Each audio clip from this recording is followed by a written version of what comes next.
میں صرف ایک اس سے کل ایک بہت غریب سا کیڈی ہے،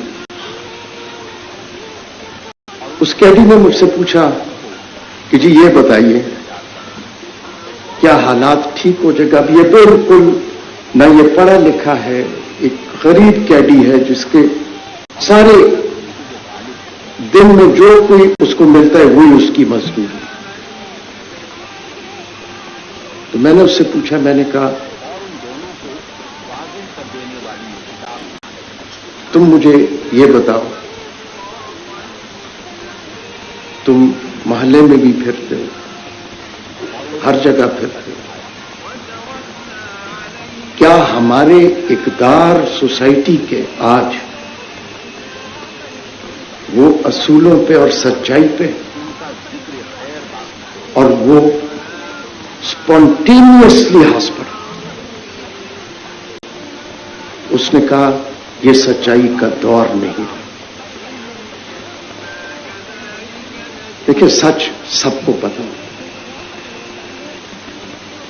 اور سچ 75 سال سب کو پتا تھا، لیکن سچ کو ہمیشہ دبانے کی کوشش کی اور اس کو دباتے دباتے 75 سال ہم یہاں تک پہنچ گئے۔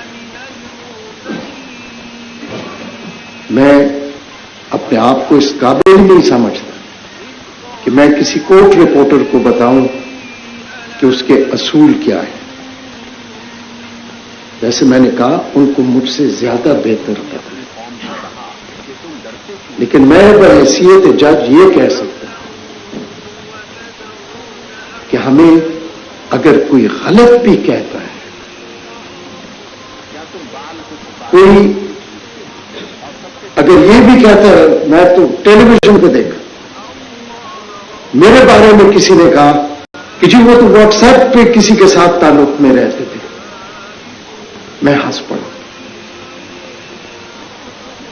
میں ہنسی سکتا ہوں، لیکن اس کی میں نے کبھی کسی چیز کی پرواہ نہیں کی ہے۔ ہر دور میں کسی نے مجھے 2 فلیٹ دلا دیے، کسی نے کیا کیا، کیا اس کا کوئی فرق پڑا؟ بحیثیت جج ہم پبلک پراپرٹی ہیں،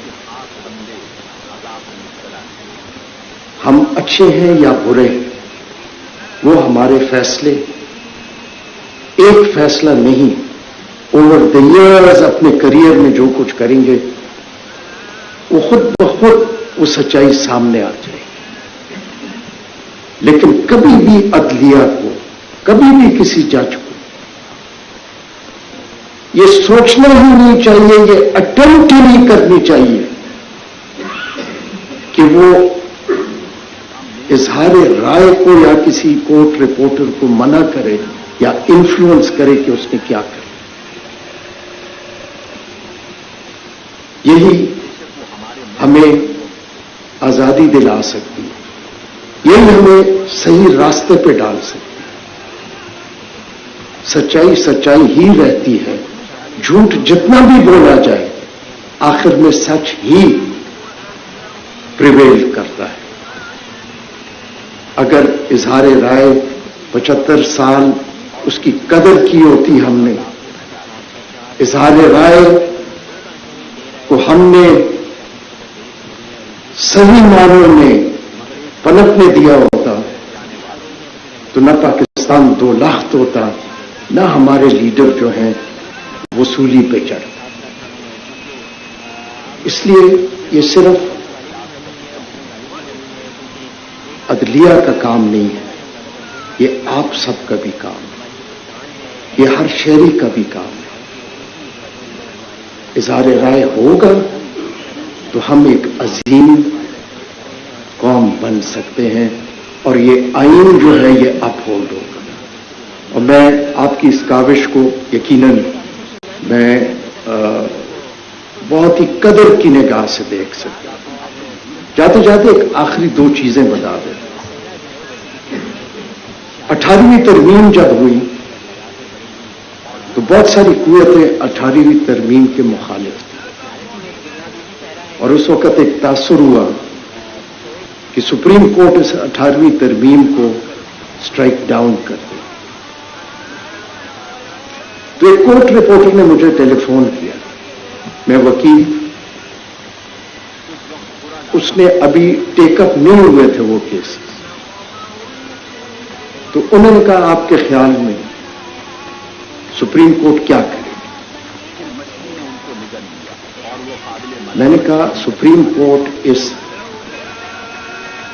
لائرز موومنٹ، تاریخی لائرز موومنٹ کے بعد ریسٹور ہوئی،